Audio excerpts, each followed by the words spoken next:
হাদিসে আসছে যখন আপনি সালাম দেন নবী করিম ইসলামের শরীরে রূহ আল্লাহ ফিরিয়ে দেন, তিনি আপনার সালামের জবাব নিজে দেন। আমাদের উম্মার অবস্থা কেমন হয়েছে জানেন? যেখানে নবী করিম ইসলাম জীবিত, যেখানে নবী করিম ইসলাম আপনার সালাম শুনছেন, সেখানে গিয়ে সেলফি তুলে।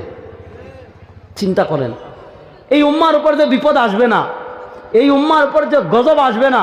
দেখেন পৃথিবীর শ্রেষ্ঠ আদবের জায়গা মদিনা, যেখানে সরওয়ারে কায়নাত, ফখরে মওজুদাত, তাজদারে দু আলম জনাবে মুহাম্মদুর রাসূলুল্লাহ সাল্লাল্লাহু আলাইহি ওয়াসাল্লাম জীবিত অবস্থায় আরাম করে মদিনা মসজিদে নববীর পাশ দিয়ে কোনো গাড়ি যখন যায় হর্ন বাজায় না।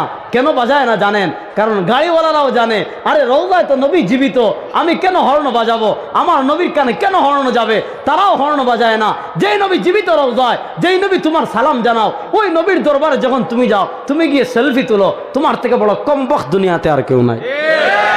এই জন্য নবীর